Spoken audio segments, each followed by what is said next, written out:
Hi, everyone. I have some big news that I want to share with you before we get to our podcast today. I wanted to let you know that Path 11 TV is actually launched. However, we are going to be throwing a party on November 11th at 11 a.m. with Suzanne Northrup. She's an evidential medium, and she's going to be talking with us about mediumship and after-death communication on November 11th at 11 a.m. Eastern Standard Time. And then after that, Suzanne has agreed to give people who sign up for a yearly membership a free gallery reading over Zoom.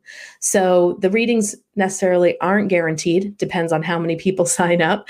But once you sign up for your annual membership for $59, we are going to email you the Zoom link to enter into the gallery reading over Zoom with Suzanne on 11/11 at 12 p.m. So we are really, really excited about this, and we decided to discount the annual membership by 40% off the regular price until our launch on November 11th. Once November 12th hits, the price is going back up, so I would really love for you to take advantage of your annual membership for $59. With that, you are going to get free access to a gallery reading with Suzanne Northrup.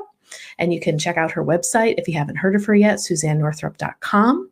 And if you sign up before November 11th, you will be able to enter into that Zoom room with her, and hopefully you will get your own reading.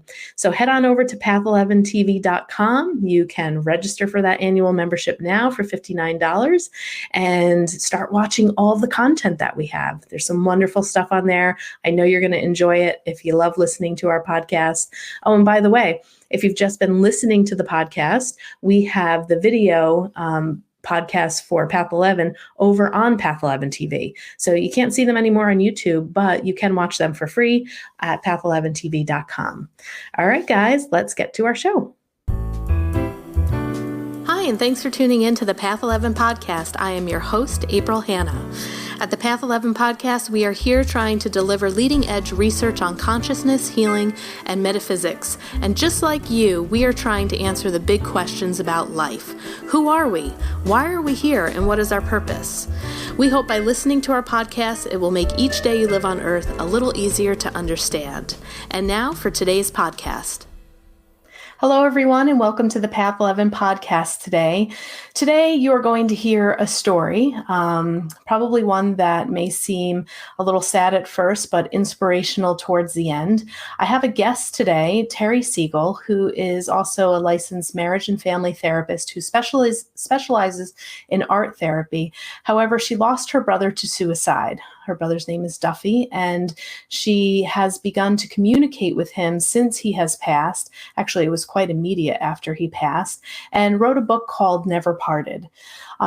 Given the fact that suicides are on the rise, they were on the rise before the pandemic hit, and now we're kind of seeing quite a bit of a crisis of numbers that we have never seen in suicide rates. I thought that this was an important podcast to begin to talk about. We will also put information for support, the suicide hotline, in our show notes today. But without further ado, I would like to welcome Terri Segal to the Path 11 podcast today. Hi, Terri. Good morning. Thank you so much for having me. Yes, good morning. So we both have a background in therapy, but you sound to be also an artist, and you've delved a lot in the creative arts and have studied art for quite a while. So maybe before we get into kind of your story with your brother and what kind of transpired that led up possibly to his suicide of what you know, tell us a little bit about your background and the work that you're doing right now. Okay, absolutely. Well, I feel like I've been an artist my whole life, and that's really, if you ask me to define myself, that's the first word I would say.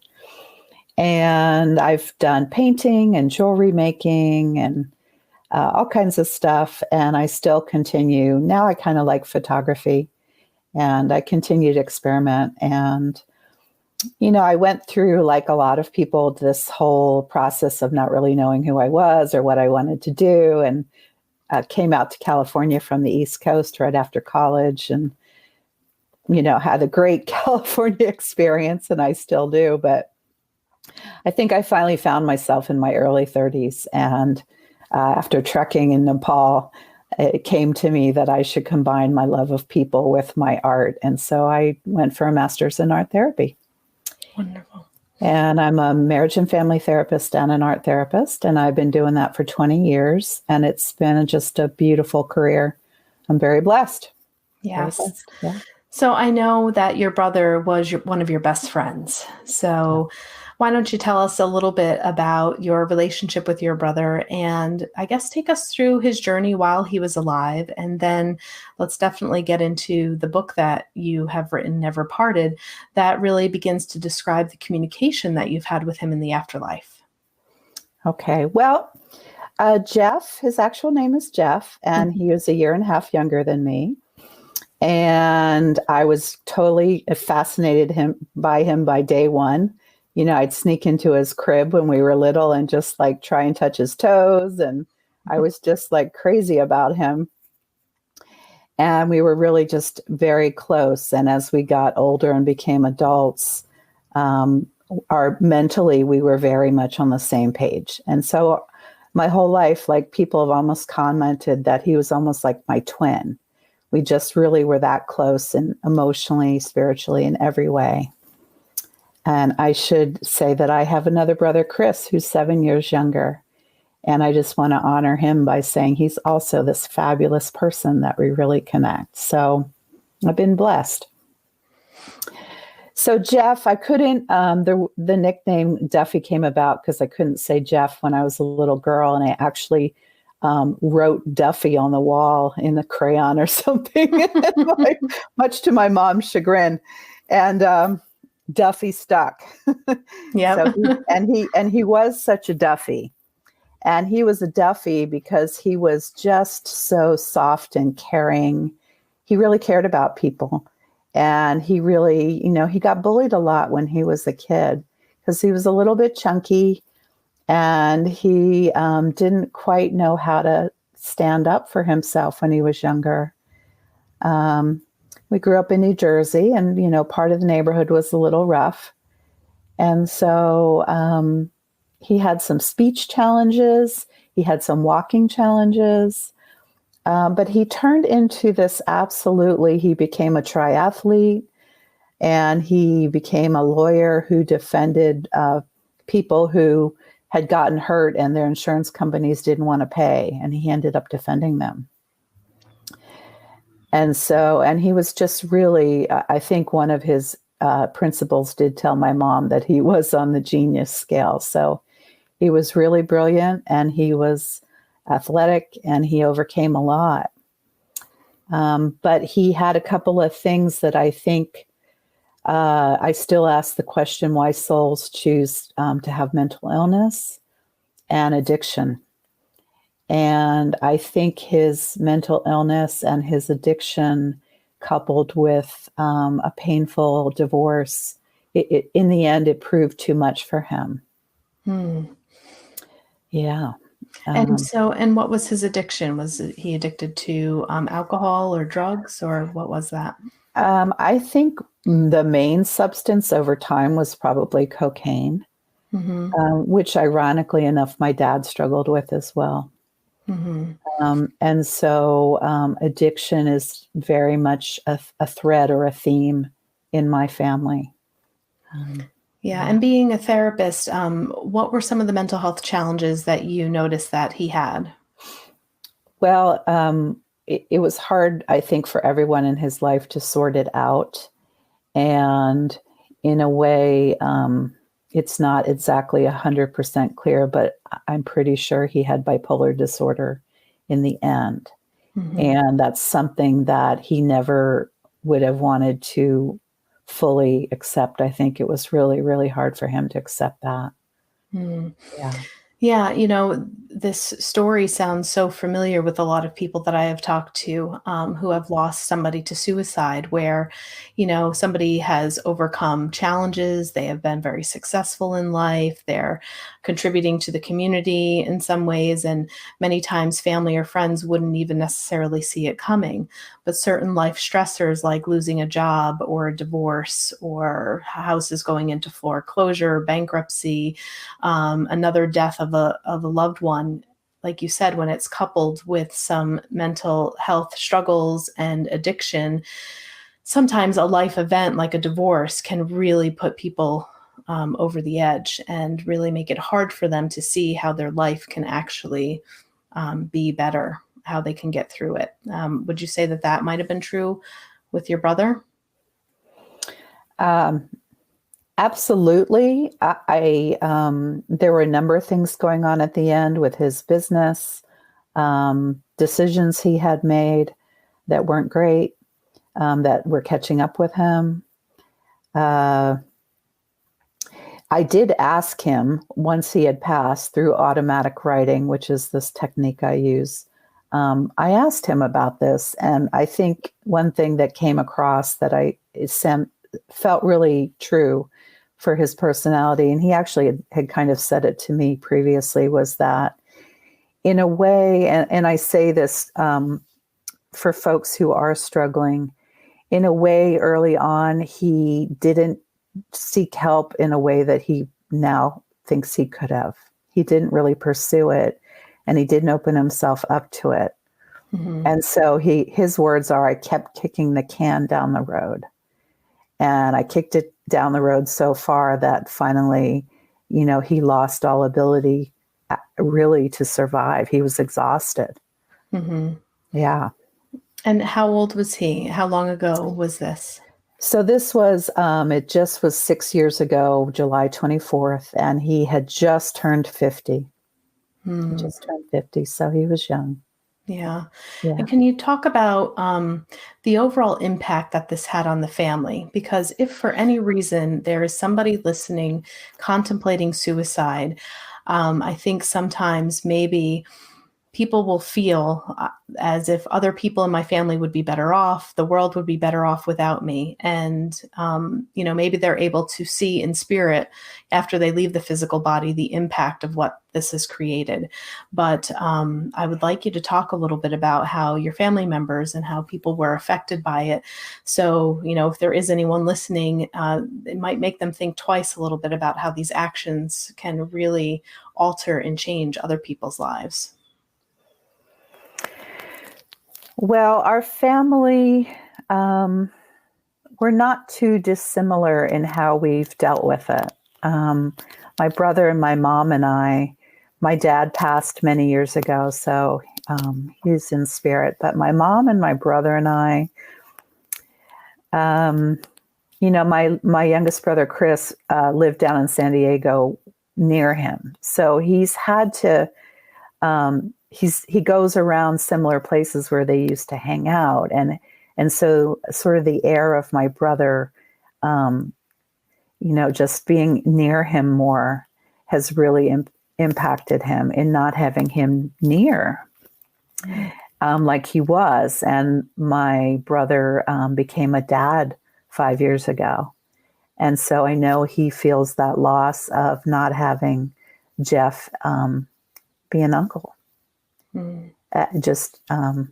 So that sharing of that relationship with his son.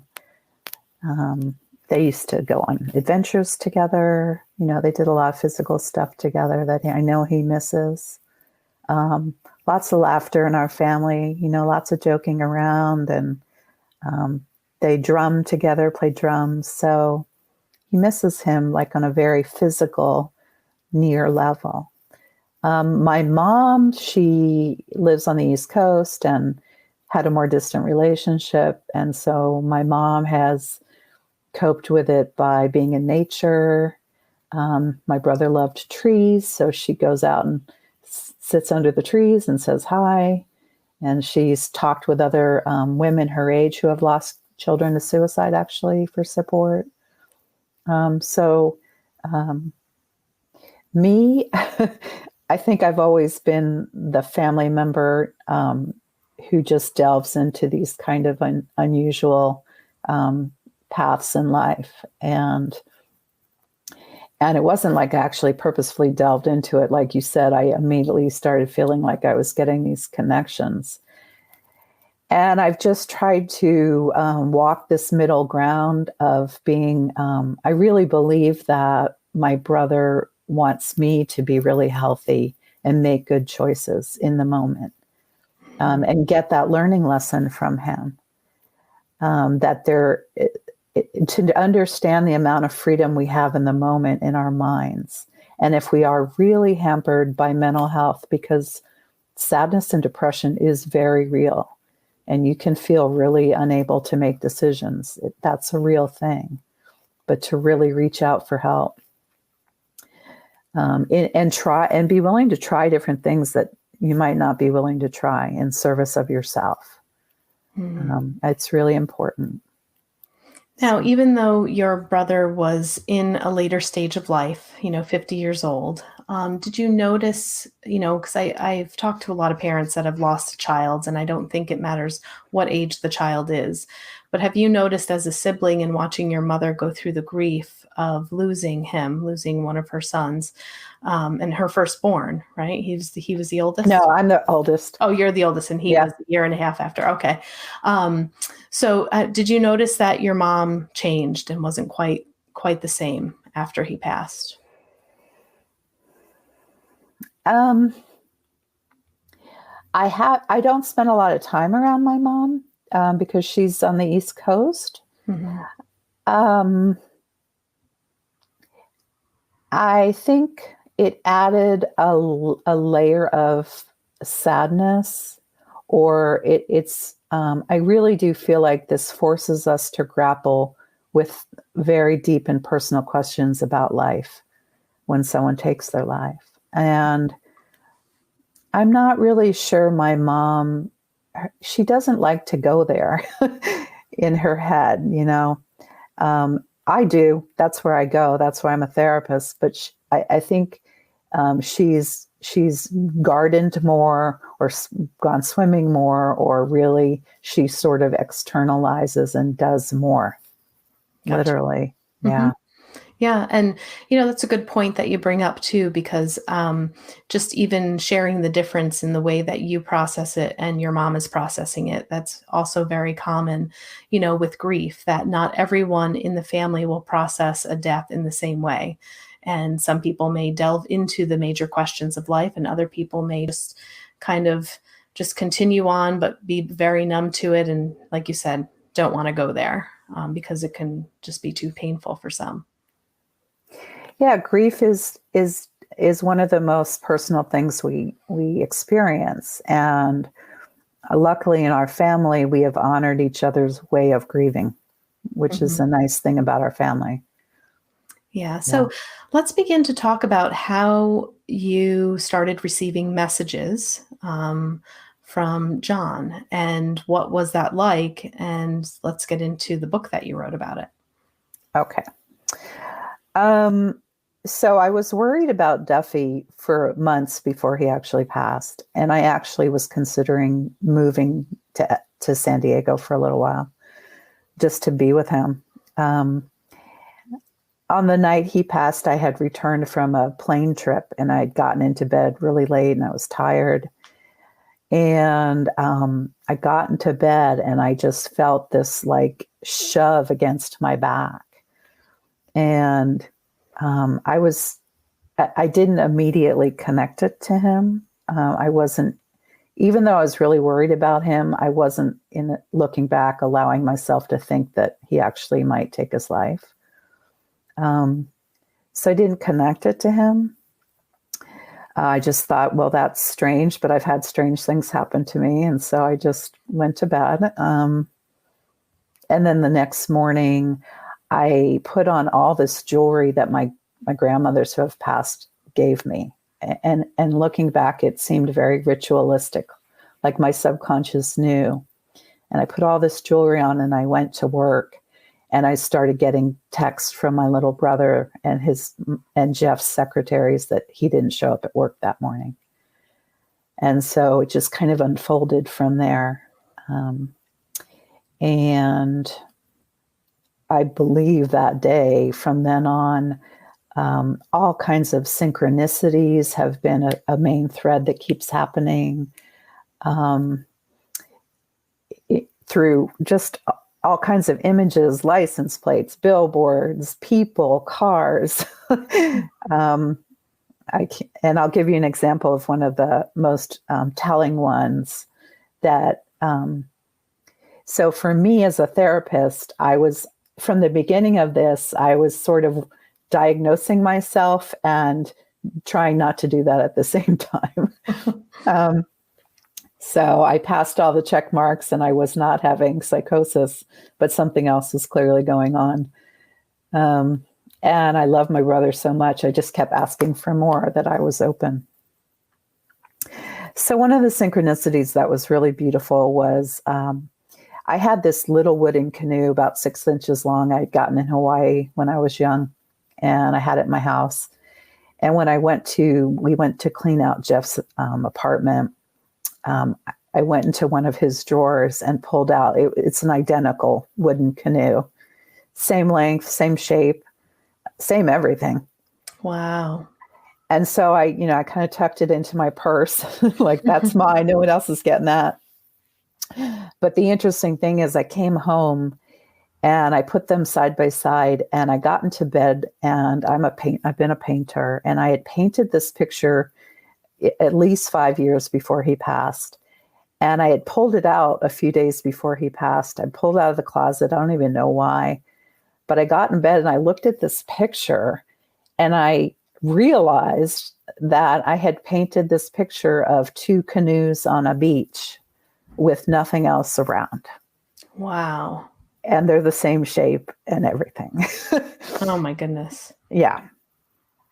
And needless to say, there were many times after that when I was thinking about him or maybe sad, a car would drive by with like these 2, canoes hooked to the top, or 2 kayaks. And so 2 canoes or 2 kayaks is kind of an enduring synchronicity to this day that will show up. Mm-hmm. And I bet that synchronicity is always bringing you comfort. Yeah, it makes me so happy. So happy. Yeah. And so let's talk a little bit about the automatic writing and how you began to, I don't know if channel's the right word to use, channel messages from him, or receive this guidance. So how did that start and begin? And what are some of the, questions and conversations that you've had with him, and what has he answered in the afterlife? So I knew about automatic writing because of my therapy, and I've done it with clients. Mm-hmm. And there's a lot of versions, but my version of automatic writing is I will meditate. I've been a meditator for a long time. I'll meditate, get quiet, get pen and paper, and I will ask my loved one to be with me in spirit, ask that we are protected. And I will ask a question. Sometimes I write the question down, sometimes I don't. And then it's kind of just whatever, I just start writing so that it comes to my mind, it goes into my hand pretty much at the same time, I would say. Mm-hmm. And I don't edit what I get, which I think is really important. Mm-hmm. As strange as it sounds, I don't edit it. And I just keep going until it feels like it's done. Message is done. So that's my process. Yeah. And how did you begin that process with your brother? I'm not sure the first time why I did it or how I did it, but quite honestly, I had a meeting with the very world famous Ralph Metzner at one point. Mm-hmm. And I was working on the book, and I went to meet him and for a therapy session. And he was encouraging me in every way possible, including automatic writing, to keep going and keep pursuing these questions with my brother. And so I remember whenever I started after he passed, I got a big push from that meeting. Questions about what's it like to die? What did it feel like? What's he doing now? One really crazy thing that I did, I'm not even sure why I did it, except that we always used to talk about physics and science. That we always used to question what is the universe about. That was a topic Jeff and I always had. I literally went to the Wikipedia list of unanswered questions in physics. There's like 96 of them. And I pretty much asked him every one. Oh, that's a good use of automatic writing, A talking to little, them. yeah. So I got some physics answers, and I continue to do it. Just coronavirus. Like I'm conversing with him. Hmm. Yeah. So I'm sure our listeners are saying, okay, well, tell us more. What did he say? Right. What are some Right. of the things that you found that were shocking to hear from him in spirit that maybe you've put in the book, and maybe you can Well, share some stuff more recently too. one thing I think, I know people. The reason that I wrote this book is because a lot of people have these experiences, and a lot of people feel like they can't talk about it. And I just want to free people up. I think that's silly. And I also know that a lot of people are scared about death. We don't handle death well in this country. Hmm. And especially now, right? There's a lot of scary things going on. And so people are scared. Um, I don't have all the answers. I just have my own little belief system that changes daily. And I know that I could be wrong. Um, one question I asked him, and what was it actually like to pass over? Uh, and the answer I got was that it was almost like taking a really warm shower. Mm. That it was there was sound, and it was kind of a soothing rhythmic sound. And it was like a floating or a gentleness to it. Um,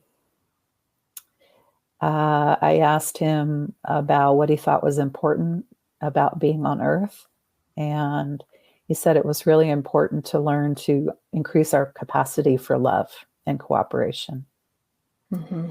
And that, coming from him, he had a pretty competitive spirit. But that the biggest threat to us actually was climate change. That's what he said 4 years ago. Interesting. Yeah. Um, he said something really nice that I read this morning, and he said it's important to develop our wise self versus our smart self. And what I think he was saying, or what he said was, your wise self brings the spiritual aspect of your life to the front, and that's how you live your life. And so you develop your capacity for making your actions here based on love, connection to a higher purpose, values, that your grounding is really actually in the divine and not in practical matters or material things. Hmm. Interesting. Did you ask him, with the fact that he took his life, and so many, clients that I have spoken to who had lost, loved ones to suicide, people who are living tend to have a fear that they're trapped. Did they make a transition because they chose this as their own free will? They didn't die of, a natural cause or an accident, but they, made the choice, to commit suicide. And I feel like family members feel scared that maybe they haven't made it to the light, or that they didn't make the transition yet, or that they are a lost soul that is in some sort of bardo or holding pattern that's happening. Did you ask him anything about that? I have, and I've asked him questions all around the context of that. And I first want to say for listeners that, this is just my experience. And so please take whatever of it that feels right to you and leave the rest. But in my experience with him, the message was that you pretty much cross over the same person you left. So if you think about getting up and going out the door behind you, and that door was death, and you go on the other side, that's who's there. And you still have all your challenges, and you're still going to have to figure them out. And time in eternity is different, but you're still going to have to go through the process of growing and becoming a wiser soul, as I would say. I would say that. And so, in a sense, it is a choice to take that out here. And it also, for those who are kind of able to see it this way, there's an agreement in a sense. It's not just that the person who's committed suicide has a path they have to deal with, but as you say, all of us here in the wake of that, there's learning for us in that suicide, and we are meant to learn something from that. That is part of our growth. It doesn't happen in a vacuum for that soul. And so what is it we can learn and need to learn about how we treat each other now, how we treat ourselves, how we treat the planet? There's something for us to learn about that person's passing. And no, he didn't get stuck anywhere any more than he was stuck here. And one thing that I really started to do, which wasn't necessarily natural to me, is I really started praying for him. And I have gotten the feedback that that's been enormously helpful for him. And I have become fascinated with prayer and the power of prayer. So, yeah. Beautiful. And do you remember some of the physics questions that you asked him and how he answered them? Is there one in particular that you'd like to share? Oh, I'm not sure I included, I'm looking in the book. Okay. Is information a fundamental factor in nature? So this is a physics question I asked.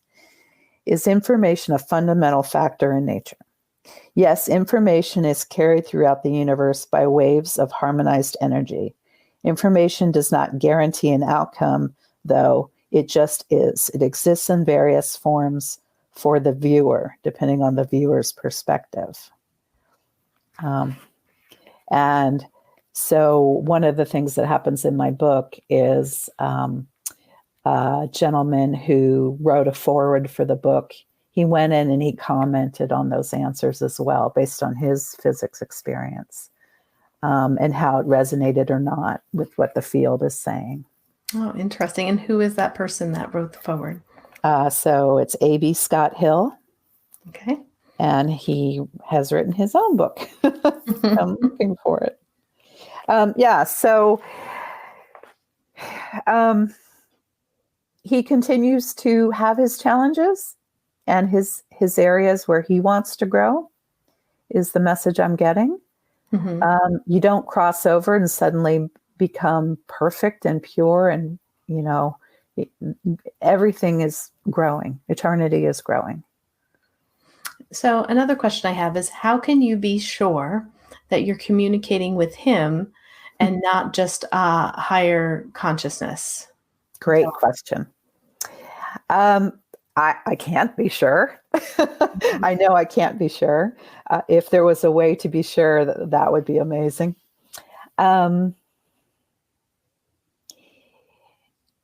I think where he's at now, he's in a realm where he's aware of a higher consciousness in a different way than we can be while we're on Earth. And that's for a reason. And from questions I've asked him, he's basically said to me, I'm going to kind of call in some friends to help answer this.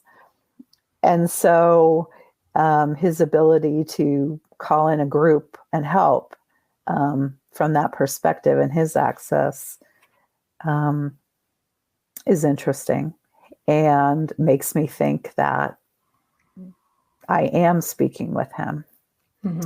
I have done some EVP work with a friend, and initially we got some communications that were very specific to what I had said. And so that would be hard to fake, I guess. Right. Yeah. And EVP, just for our listeners, if you're not familiar with that term, it's electronic voice phenomenon. Electronic voice phenomenon. Electronic voice. And that's where you're actually setting up a recorder, asking questions, being silent after you ask to see if you're able to pick up anything and an answer. Absolutely. And one of the first ones we did, I was a little nervous, and I jokingly said, I used to call him different variations of Duffy. So I'd say Fluffy, Fluff and Stuff. So I said, hey, Fluffy, come be with us. And I just sort of set it out into the air. We were in a hotel room. And the little snippet we got was, it wasn't his voice, but a male voice said, "Thank you for calling Fluffy." And so I was, I was like, okay, that's pretty shocking. Wow. Interesting. But to bring back, I don't know that our souls, the kernel of our souls, we are connected to the divine. We are divine, even as we're here in earth form. And so whether I'm talking to him or another divine presence, I'm not quite sure that there's a difference in the way that we think there's a difference. Right. If that makes any sense. Well, yeah, it makes sense from the concept if we are one mind or all one, and we are part of that consciousness, that it flows through each and every one of us, whether we're in a physical body or out of a physical body. Yeah. Yeah. And so, what were some of the questions that you had that you've more recently asked about the coronavirus? And can you share some of that insight with us? Well, at first, I asked literally just about numbers. I think I just, like everyone else at first, I was just like, kind of over, like, what? Oh my goodness, this is a huge change. And so what is this thing? And I asked how many people would pass in this country from this.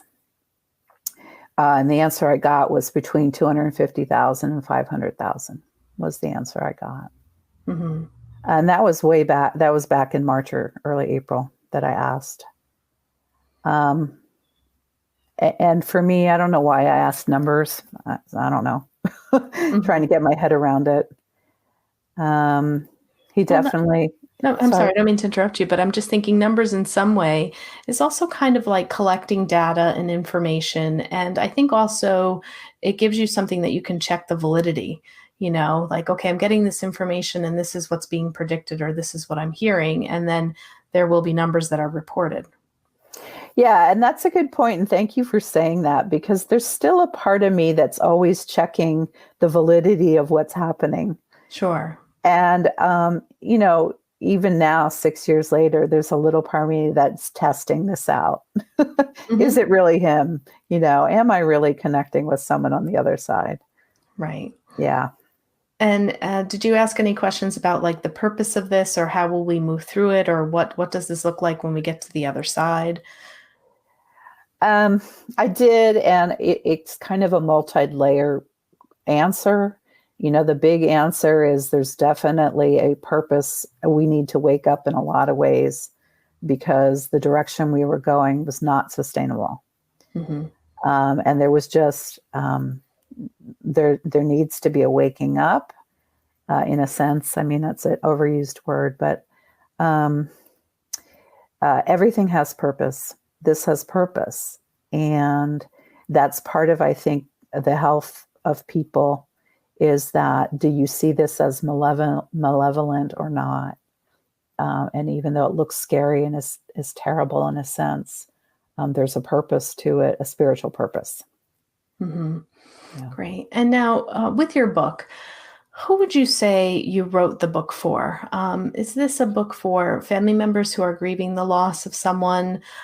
Is it for people who are curious about the afterlife?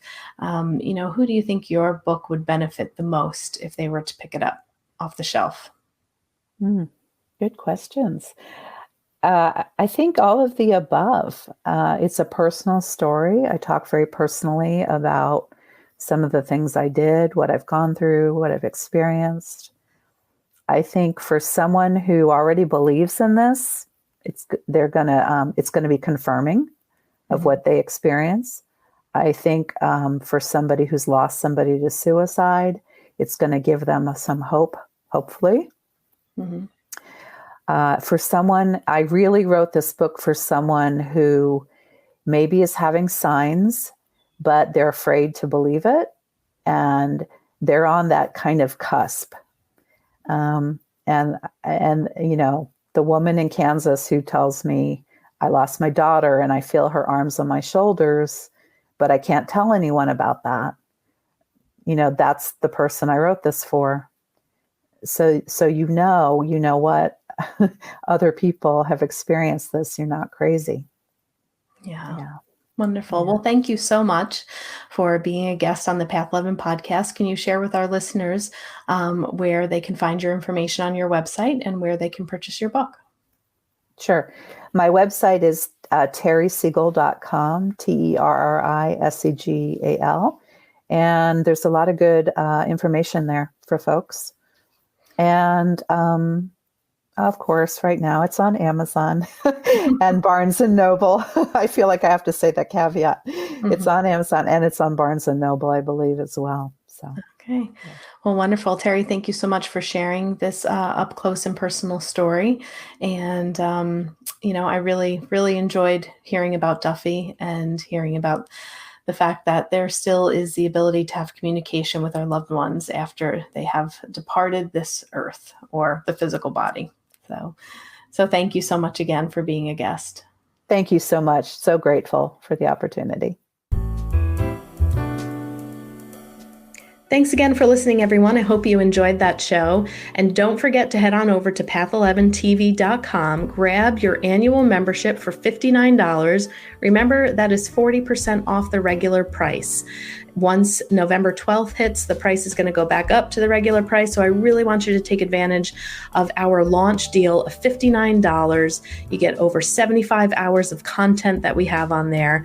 And if you register now until November 11th, we are going to email you a private link to the Zoom gallery reading with Suzanne Northrup. And if you would like to watch Suzanne and see what she has to say before the gallery reading, you can tune in to Facebook Live, YouTube Live, or watch it on path11productions.com. She's going to be speaking for about 30 to 45 minutes on November 11th at 11 a.m. We're going to take a short break, and then you are going to head on over to your Zoom room and sit there in the gallery, and hopefully Suzanne will choose you and give you a private reading to connect with your deceased loved ones. So head on over to path11tv.com, take advantage of the annual membership. Remember, the monthly membership does not give you the Zoom link. You have to purchase the annual membership in order to get into the gallery reading Zoom room. All right, guys, take care.